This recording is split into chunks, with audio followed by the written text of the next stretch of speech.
Hello, everybody, and welcome to the final Genesis episode of Back to Basics. Hooray, we have arrived here. Oddly enough, a couple of weeks after we did our Exodus 1 live stream, but don't worry about that. Don't worry about that. Pretend that didn't happen, and then when you're done watching this, pretend it did.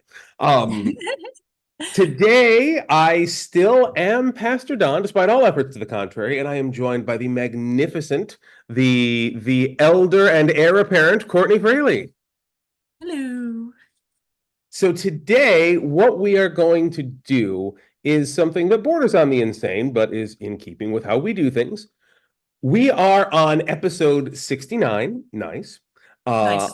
And this is as I said, the last episode of Genesis. And we have still to cover Genesis chapters 48, 49, and 50. And so we talked about doing these as multiple episodes, but you know what? We've already done our Exodus live stream by the time we're recording this. And we've already set that as episode 70. So we're going to get 3 chapters out in one episode. Now, that's the bad news. The good news is that there's almost nothing of any real note happening in these chapters. I mean, it looks like there's something happening here. I mean, there's stuff, sure, but we're not dealing with things like, and suddenly Abraham is back and he's selling everyone into sex slavery again. Like, we're not dealing with anything dramatic like that. No huge plot twists. Yeah. What we have here is basically the ending of The Return of the King. We've got like 3 or 4 different just endings that are just happening in succession. You know, Jacob blesses Joseph's sons, Jacob passes away, Frodo sails into the Undying Lands, and that's pretty much it. So what we're going to do is, in the interests of time and making it so Courtney doesn't have to read any more Hebrew names, I'm going to handle the reading. Hey, you got really mad at me for that one passage. That was in Exodus where I got mad at you because I got mad at you in the Exodus live stream because you assured me that it was not laden with Hebrew that I was going to inevitably butcher. And what have we learned? We've learned that you and I have very different definitions of what laden with Hebrew means. So, in any case, by means of apology, I'm going to handle the reading for these 3 chapters. And what we're going to do is we're going to bring back our old game, the pineapple game, which no, it doesn't mean that. It means something else. But she's going to throw out the word pineapple whenever something comes up that we need to talk about, because that is less triggering and terrifying than we need to talk.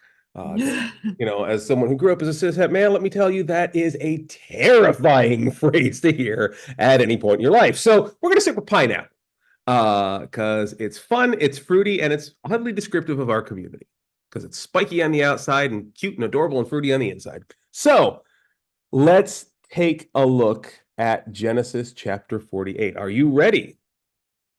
Yeah, might as well be.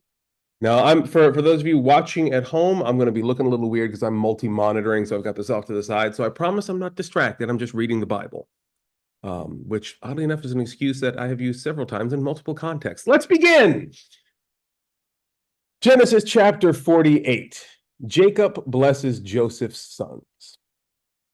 After this, Joseph was told, "Your father is ill." So he took with him his 2 sons, Manasseh and Ephraim. When Jacob was told, "Your son Joseph has come to you," he summoned his strength and sat up in bed. And Jacob said to Joseph, "God Almighty appeared to me at Luz in the land of Canaan, and he blessed me, and he said to me, I am going to make you fruitful and increase your numbers. I will make of you a company of peoples, and will give this land to your offspring after you for a perpetual holding. Therefore, your 2 sons who were born to you in the land of Egypt before I came to you in Egypt are now mine. Ephraim and Manasseh shall be mine, just as Reuben and Simeon are. As for the offspring born to you after them, they shall be yours. They shall be recorded under the names of their brothers with regard to their inheritance. For when I came from Padan, Rachel, alas, died in the land of Canaan on the way, while there was still some distance to go to Ephrath, and I buried her there on the way to Ephrath, that is, Bethlehem. When Israel saw Joseph, this location will be important later. Epic foreshadowing. When Israel saw Joseph's sons, he said, "Who are these?" Joseph said to his father, they are my sons, whom God has given me here." And he said, "Bring them to me, please, that I may bless them." Now the eyes of Israel were dim with age, and he could not see well. So Joseph brought them near to him, and he kissed them and embraced them. Israel said to Joseph, I did not expect to see your face, and here God has let me see your children also. Then Joseph removed them from his father's knees, and he bowed himself with his face to the earth. Joseph took them both, Ephraim in his right hand towards Israel's left, and Manasseh in his left towards Israel's right, and he brought them near.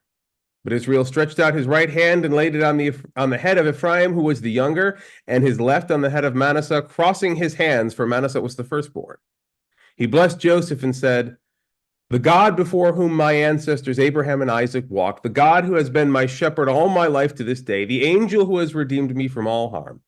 Bless the boys, and in them let my name be perpetuated, in the name of my ancestors Abraham and Isaac, and let them grow into a multitude on the earth. When Joseph saw that his father had laid his right hand on the head of Ephraim, it displeased him.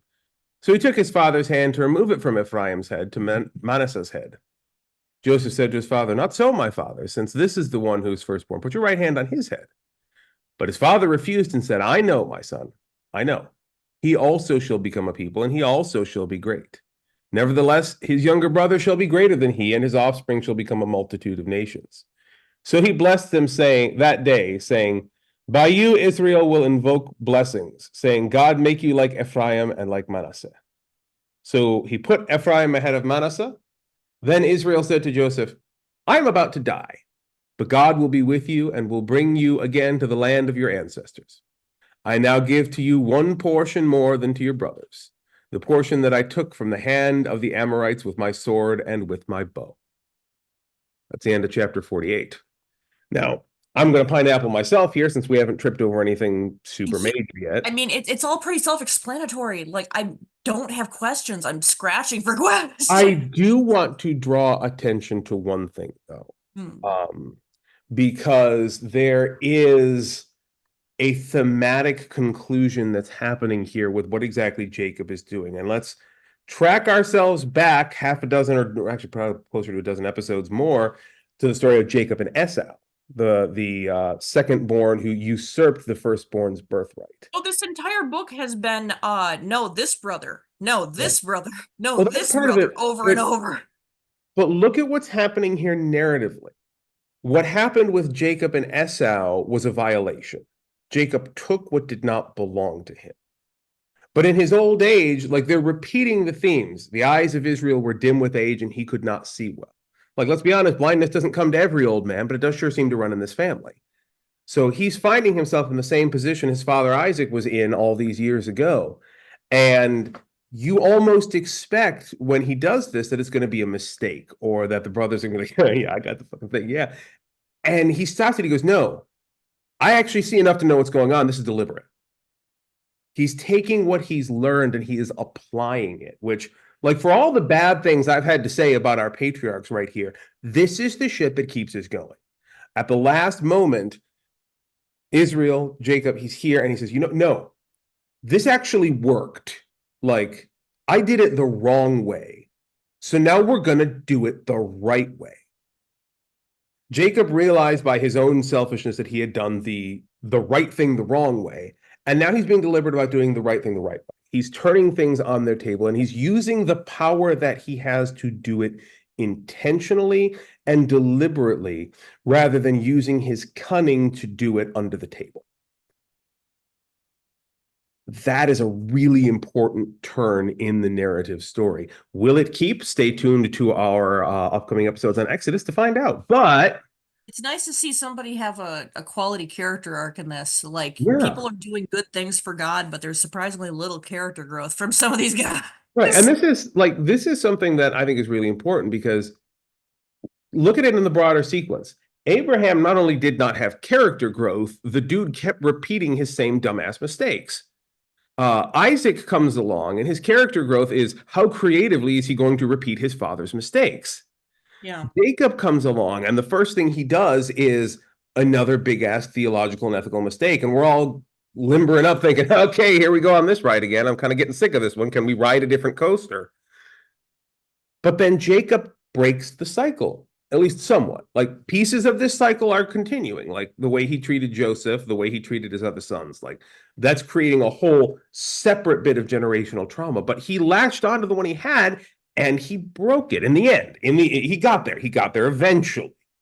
But he did break Genesis being about generational trauma is not what I was expecting from this book. right. Right. But the thing is, it's all here. Like, and this is There's a lot here. This is why the Old Testament is important to us, and why it's been why it's the holy text of all of our Jewish siblings. Like, everything you need is here. This is a human story, the story of humanity learning and growing along with God. That's why this is a gospel message to us as much as the New Testament is, which we will be getting to later on. Spoiler alert for some new plans we're just coming up with. There's going to be a little more New Testament in our future. Ding ding. But here, this is the core of the gospel message begins in Genesis with the human story of fuck up and repair, and slowly getting better. Yeah. Shall we move on to the next chapter? To the next yeah, we might as well. I'm finding myself tremendously unnecessary in this episode, but that is okay. Well, that's okay. I'm sure you'll find something. Oh, this one's written like a psalm. That's because that's what it is. Jacob, actually, this was very common for kind of last words to be poetic in that way. And we look at the formatting of the text, we're like, oh, this looks like a psalm. Well, yeah, poetry and hymns were all kind of written in the same structural format. So whether this was poetry or sung, who knows? No, I'm not going to sing it, just in case you were wondering. And so we go on with Genesis 49, which is Jacob's last words to his sons, which were not my sons, you bow to no man. I'm going to keep this Lord of the Rings joke going because this is really what this is. All right. Shall we? I mean, if you can stop trying to out Lord of the Rings, we don't need to go down that road. You think I'm trying to out Lord of the Rings? No, I'm just trying to tempt you. Don't tempt me, Frodo. Because if there's anything that I've ever been described as, it's Hobbit-like. Hobbits. All right. Genesis chapter 49, Jacob's last words to his sons. Then Jacob called his sons and said, gather around that I may tell you what will happen to you in the days to come. Assemble and hear, O sons of Jacob. Listen to Israel, your father. Reuben, you are my firstborn, my might, and the fruits of my vigor, excelling in rank and excelling in power. Unstable as water, you shall no longer excel because you went up onto your father's bed, then you defiled it. You went up onto my couch. Pineapple. Wait. What's happening here? Okay, now I gotta remember. There was multiple. It seems like a story that I should be recalling. There were multiple references to Reuben doing something. I'm gonna actually have to look this up. I am unfortunately. I mean, it sounds like banging on his dad's bed. Well, he did a thing, and I don't have my alter translation in front of me because peek behind the scenes for all of you guys. Due to multiple sick people in my house, I've had to stay home to deal with this. Let's see. Oh, that's right. It was the thing with. Yes, 29. It's chapter 29 where he nails his stepmother's maid slash father's concubine slash familial relationships are weird in that period. Yeah, and Israel never really forgot that. Yeah, I'll even bring that up here real quick.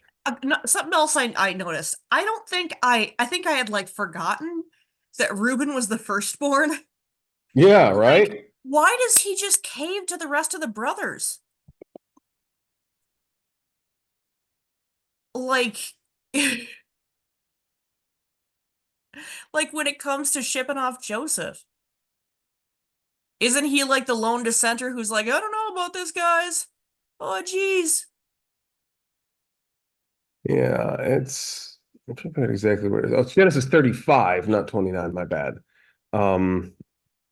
Genesis 29 was the introduction of Bilhah. You're Googling appearances of Reuben in Genesis, aren't you? I am going through multiple appearances. Where the hell did this happen? Because this is one of the problems with Genesis is there's so much shit that happened, and some of it was just one-line footnote stuff. If somebody had their alter translation with them, this would not be a problem. Don't give me that. There it is. It's a 35:22. Well, Israel lived in that land, Reuben lay with Bilhah, his father's concubine, and Israel heard of it.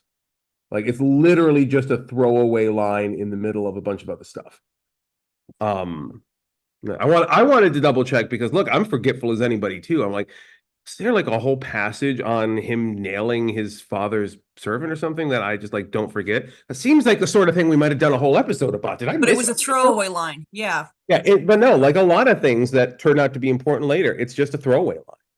But And Rupert was the one who was like kind of not sure about, screwing over Joseph, wasn't he? yeah, yeah.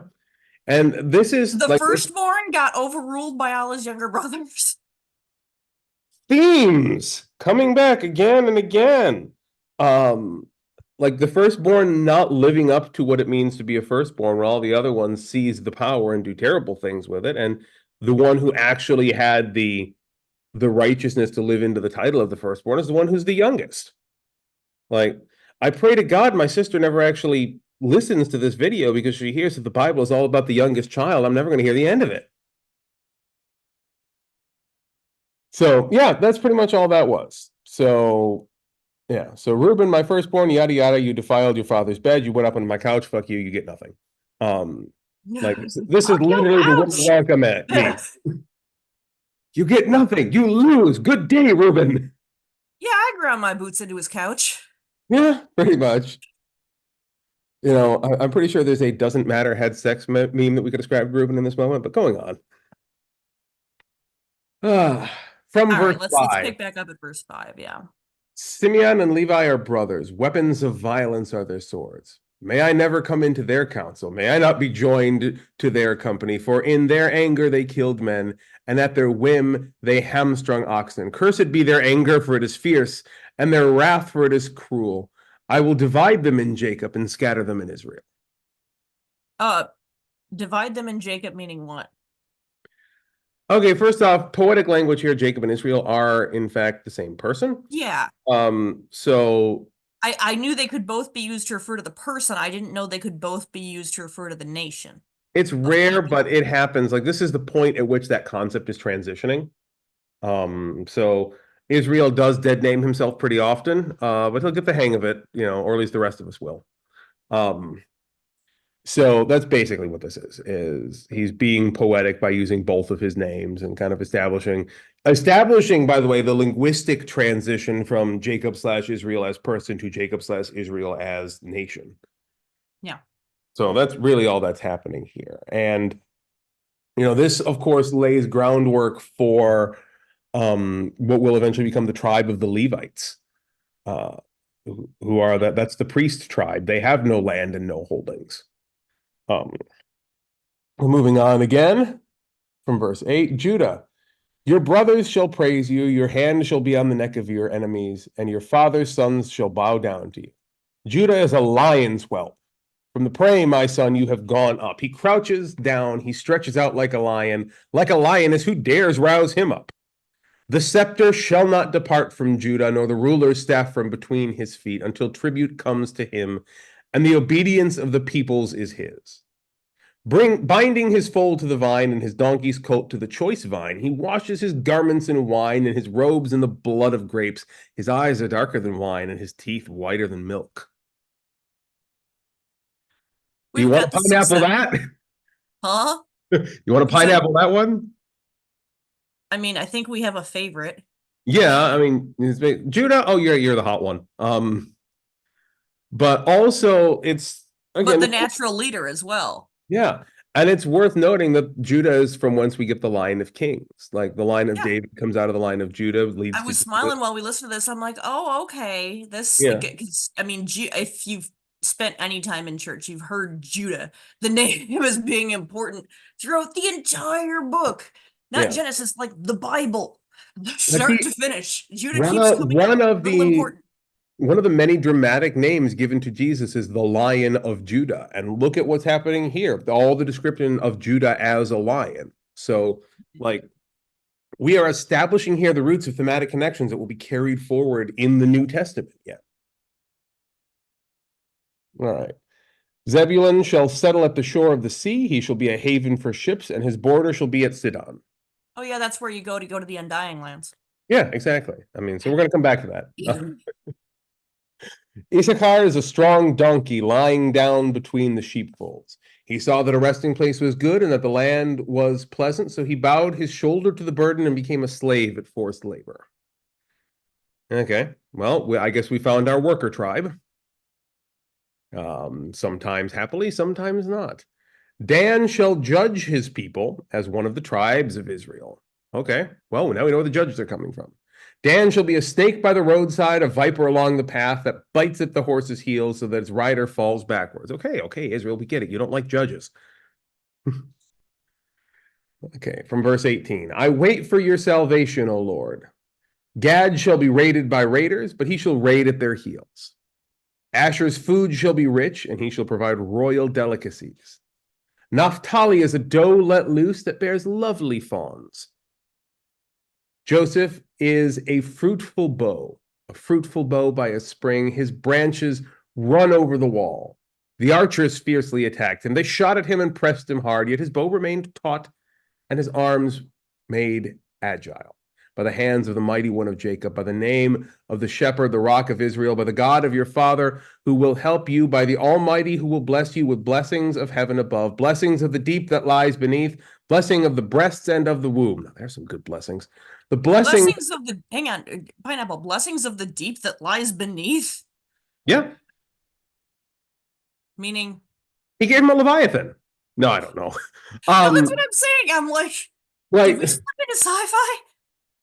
To be perfectly clear, like he's doing something that, to bring back something I mentioned ages ago that you all thought I was nuts for, to bring back the movie Noah. They did that really well with their depiction of Noah and his forebears there, the way they used very specific language to refer to the creator, that dramatic sort of language.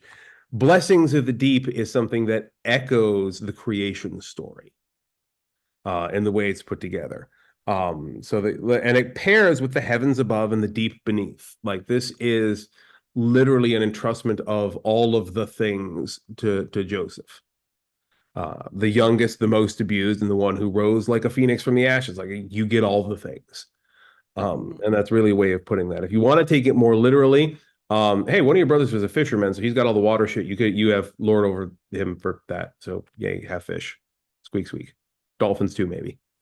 All right, 26. 26. The blessings of your father are stronger than the blessings of the eternal mountains, the bounties of the everlasting hills. May they be on the head of Joseph, on the brow of him who was set apart from his brothers. Benjamin is a ravenous wolf, in the morning devouring the prey, and at evening dividing the spoil. All these are the 12 tribes of Israel, and this is what their father said to them when he blessed them, blessing each one of them with a suitable blessing. I mean, some of those don't sound like blessings. I mean, honestly, this was basically the ancient Israelite version of just like a big old call out post. Like, he called his sons together and said, "Fuck you, fuck you, fuck you. You're good, fuck you." That's pretty much what it was. But that's, to be fair, in the social context of the time, that's kind of how blessings work. Like, you're getting blessing, you're getting nothing.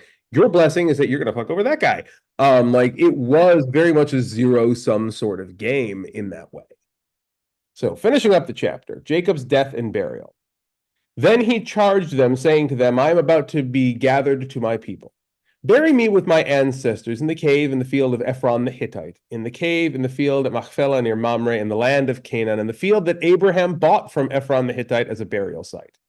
No, I think I remember that. Oh yeah, it was way back.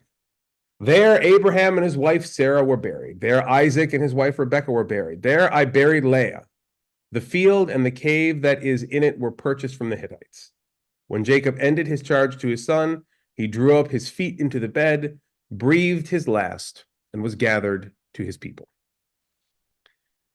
There is a little bit of nuance that's important to this. Okay. We are establishing the motion of the people of Israel into Egypt. Spoiler alert, it doesn't go well. But Israel himself here is saying, this next sequence of the story, I'm not a part of this. Like, my part was here. My part was this section of the journey. And I bless you, or at least some of you, to go on and continue the story, but I'm not going into this land with you. Epic foreshadowing, because that's going to happen again. Like the patriarch gets them to the edge of the promised land, but doesn't quite go over with them. Like, it's theological narrative edging, for lack of a better term, but that's exactly what it is you're not quite there. Yes, there's a reason why these are tagged NSFW, folks. We do say a lot of stuff here. Theological edging. All right. Do we have another chapter yet, or is that the end of Genesis? You're going to get sick of me before the end of this. All right. Yeah, right. Genesis chapter 50, the end of this. All right. All right. Then exciting shit, folks. Yeah. Here we go, the 50th chapter of the book of Genesis. Then Joseph threw himself on his father's face and wept over him and kissed him. Joseph commanded the physicians in his service to embalm his father. So the physicians embalmed Israel. They spent 40 days doing this, for that is the time required for embalming. And the Egyptians wept for him 70 days. Fun fact, since it was the Egyptians and physicians who did it, technically, Jacob's a mummy. I was wondering. I'm like, wait a minute. Yep, that 40-day embalming. That's a mummification, especially in that atmosphere, right? Mm-hmm. Yeah, we don't talk about that little piece, but yeah, Jacob was definitely a mummy. So now, you said the area wasn't as dry at this point in history, right? Some parts of it were, some parts of it weren't. Like, okay. it depends on what. Like, to be clear, our Genesis story has covered a lot of history. Like, yeah, the climate in, like, say, Adam and Eve and shortly thereafter was likely very different than it was now in Joseph, when we're in the kind of pre-Ramesses period now. But yeah, I mean, like, talking about like Israel down through the Sinai and into Egypt. Yeah, we're that general vicinity, and I know that's already like lots of microclimates, but yeah. No, we're pretty generally dried out as well. But again, the 40-day embalming process doesn't matter how dry it is. Like, you're coming out of this one ready to fist fight Brendan Frasier. No, I'm just saying that the dry environment helps stay in good condition. You can't just take a mummy out of the Egyptian desert. It will fall apart. Right. And not just because it's old, but because it's dry and it can't handle the moisture. So, like, it is worth noting that somewhere out there, probably long destroyed because they took him out of Egypt and put him in a cave somewhere, but somewhere, one of the earliest mummies was actually Israel. We don't know one of the earliest. If they were taking 40 days to do it, they'd probably already done it a few times. That's why I didn't say the earliest. He's among the earlier subset of early mummy. Mummification did in fact continue for quite some time. We're several. Yeah, but Egyptian culture is also hilariously old. Yeah, like unfathomably old. Yeah, we are several generations ahead of the most famous crop of mummies. So, and that is roughly within the, as I understand historically, within the middle of the kind of mummification trend in Egypt. So, Middle Kingdom, like Valley of the Kings stuff, or I think so. I didn't have as strong of an Egyptian phase as a middle schooler as many children of my era. I had to pick up some of this, obviously, in seminary, at least to cover this point. But yeah, as I recall, Jacob is on the earlier side of mummies. And now that we have spent a chunk of this episode describing where exactly Israel falls in the history of mummies, let's continue. Oh, but that was fun. Okay, anyway, let's go on. From verse 4. When the days of weeping for him were past, Joseph addressed the household of Pharaoh.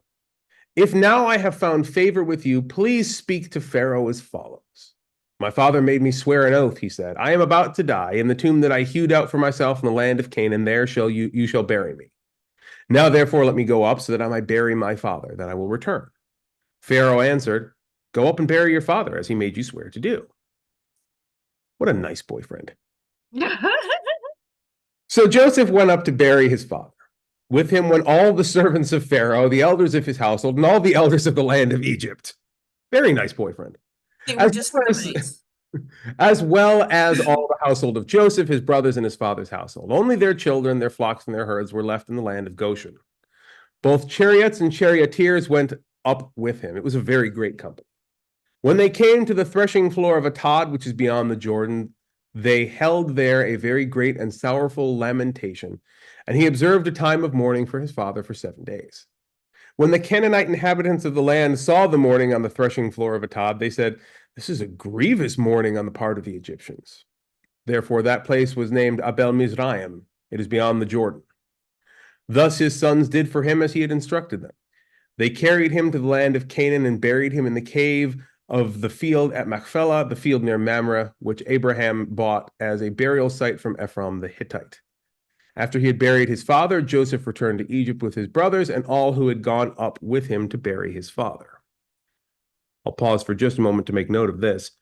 In our Lord of the Rings style ending tradition here, it's worth noting again, we have this kind of narrative turn because Abraham, if you recall, left his father, the polytheist, and went off into the world as a nomad to slowly gain and grow in the service of God. We have in this story raised multiple questions as to his methodology for doing so. Yeah. But it's worth noting that Abraham and his son Isaac, and indeed on from there, for the most part, they were the small fries of the land, smaller fish among much, much bigger nations. And here at the end of Genesis, we have Jacob, the son of the son of the son, coming back to his father Abraham, escorted by a force that could easily be mistaken for a military movement of one of the largest nations on that section of the planet at the time. Yeah. So this is like, I made the joke earlier about, Jacob says to his sons, "You bow to no man," but this is that moment. Like, this is like a big freaking deal for the end of Israel's story here. The grand homecoming, and you get the feeling that Jacob doesn't or wouldn't mind at all that he was going home like this after he'd died. He sort of went out and followed in his ancestors' footsteps and did a lot of massive things for his people, and then died and came home to be buried in the place purchased by his forefathers for that express purpose. It's a neat bookend. It really is. Yeah, it really is. Like, we've said all of our crap about each and every one of these patriarchs, but it is almost cathartic to see the story end in this way, for Israel to come home to his fathers in glory in that way. He didn't go on with the story, but he came back as the fulfillment of what was promised to his father and his father before him. And that's more than most of us can hope for, honestly. It's a good ending. Yeah. Moving on from verse 15. Joseph forgives his brothers. Realizing that their father was dead, Joseph's brother said, "What if Joseph still bears a grudge against us and pays us back in full for all the wrong that we did to him?" Fair question. So they approached Joseph saying, "Your father gave this instruction before he died. Say to Joseph, I beg you, forgive the crime of your brothers and the wrong they did in harming you. Now, therefore, please forgive the crime of the servants of the God of your father." Joseph wept when they spoke to him. Then his brothers also wept, fell down before him, and said, "We are here as your slaves." Foreshadowing. But Joseph said to them, "Do not be afraid. Am I in the place of God? Even though you intended to do harm to me, God intended it for good, in order to preserve a numerous people, as he is doing today. So have no fear. I myself will provide for you and your little ones." In this way, he reassured them, speaking kindly to them. I'm going to pause for a second here because, oh my God, text with layers of meaning. Like, first off, let's note that the brothers never really stopped being crafty little shits. No. Like, there is no indication that Joseph ever said this to them. No. Like come back. No, it seems pretty explicit that they're going to be like, "Oh, we're gonna make sure that he forgives us, because if he doesn't, we're fucked." Yeah. He's been dead for just the right amount of time for us to use this death for political purposes. And they do. And Joseph is, I would say, fairly wise in his handling of the situation, because he's like, "Look, you intended it for evil, but it all worked out." It's kind of the same way that Esau handles the forgiveness of Jacob earlier on. Like, you intended it for bad, but all's right in the end. Like, I'm happy with where we landed. Like, with me on top. There is that subtle energy to Joseph in this moment, of, yeah, I'm good with this. Like, yeah, it sucks, but I wound up, being this tall standing stock to which all you other stocks are bowing down in the end. All's good. And you can almost hear that edge to him, and particularly because we know where the story goes from here. And I wouldn't go so far as to say that it's sinister or intentionally like I'm gonna fuck with them. But that element of foreshadowing that's kind of woven in here does tell you that like there's going to be consequences for this, like for the way this was handled and continued to be handled, just as there was with Jacob and Esau, where he had the forgiveness piece. Esau laid it all on the table, and Jacob said, "Yeah, that's all good, great, grand, wonderful. Run away!" And so it didn't totally resolve. And that's exactly what's happening here. We're approaching reconciliation, doing that process I mentioned earlier that you rolled your eyes at, but we're not quite going over the edge.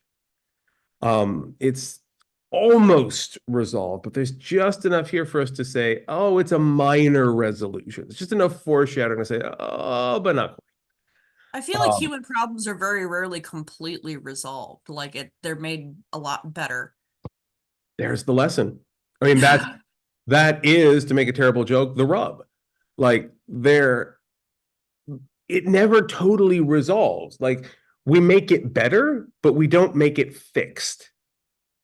And like this is something the Bible is pretty clear about. It is we solve this problem, but we screw it up, and it creates a new set of problems. And the important thing throughout this entire narrative story that we will, I'm sure, be exploring for the next 50 or 60 years at the rate we're making these episodes. Right. The entire narrative arc boils down to that. It's not about fixing the problems. It's about constantly changing course. And I use that term deliberately because, and I'm going to draw upon Greek here for a moment. The term for to change course in Greek is called metanoia, which is better known as repent. We hate that word, but really all it means to do is change course. And that is the whole lesson of the whole Bible, is that the human condition at its best is defined by course correction, by repentance, by changing our direction back towards God, missing the mark and then changing it again. It's a waveform, it's alteration. It's never, ever fixed. And it's because it's never done. Yeah. Like the work is never finished. There's a tomb waiting by Mamre for all of us. But damn, yo. the best we can hope for is that we move the needle. Yeah. I mean, well, this is a fitting wrap up of this chapter too, given, our little experience here, because that's what we're trying to do. We're just trying to move the needle a little bit. And of course, being that is a fitting and perfect ending, that of course means that in our Lord of the Rings tradition, there's still a handful of verses left. Yep. Here we go. Joseph's last days and death. So Joseph remained in Egypt, he and his father's household, and Joseph lived 110 years. The lifespans are getting to actual reasonable length. Yeah, we're closing down on that. Now, again, as we've talked about many times, the argument is to be had as to whether this is literal or poetic. God only knows. Until you can manage to score a TARDIS like I have, you're never going to be able to figure it out. And I'm not telling. So yeah, he lived for 110 years. Joseph saw Ephraim's children of the third generation. The children of Machar, son of Manasseh, were also born on Joseph's knees. Then Joseph said to his brothers, I am about to die, but God will surely come to you and bring you up out of this land to the land that he swore to Abraham, to Isaac, and to Jacob. So Joseph made the Israelites swear, saying, when God comes to you, you shall carry up my bones from here. And Joseph died, being 110 years old. He was embalmed and placed in a coffin in Egypt. Mummy. Yeah, so actually, in terms of mummies yet to be discovered, Joseph of the house of Israel may be out there somewhere. Wouldn't that be freaking cool? Either that or he was ground up into makeup and or eaten by a Victorian. One or the other. Somewhere during that whole mummy to be the guy who accidentally ate Joseph. Right? Somewhere there is a lot. Oh my God, if you believed in like all this evangelical bloodline crap, you would have to then open yourself up to the idea that somewhere in England is a line of people who have consumed the blood of Joseph. This is why blood magic doesn't factor into Christianity, because it gets really weird if you do. Okie dokie. Yeah. Now that is a truly back to basics appropriate way to end. What are we titling this one? Mummies and blood magic? Well, why not? Genesis chapters 48 to 50. Mummies and blood magic. Yeah, very, very fitting. So that is it. We did it. Yeah, We made that's it to it. We the got all end the of way Genesis. through.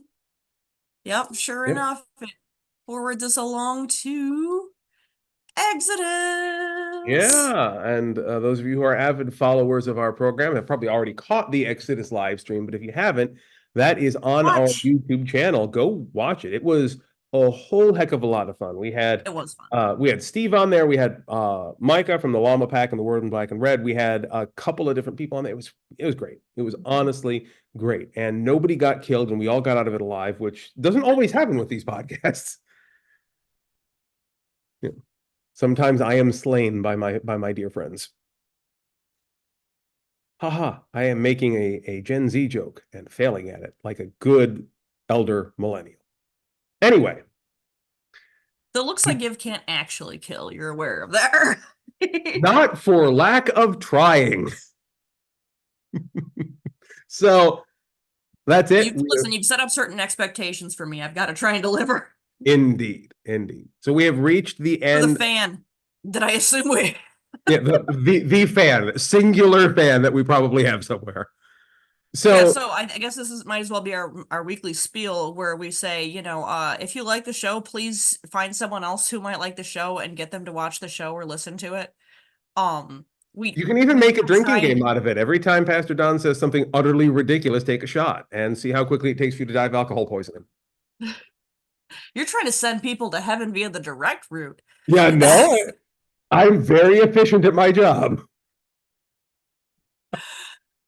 Oh, so do you have anything that you need to tell them yet at the end here, or should I go ahead and tell them the thing? Stuff as always. Like we are putting out here on YouTube and then all these other places, but we are at heart a community. We have a physical community here in Japan, which is where I am. For those of you who don't yet know that, we have a physical church in the city of Kobe, the subcity of Hyogo, or sorry, the subcity of Ashiya, which is in Hyogo.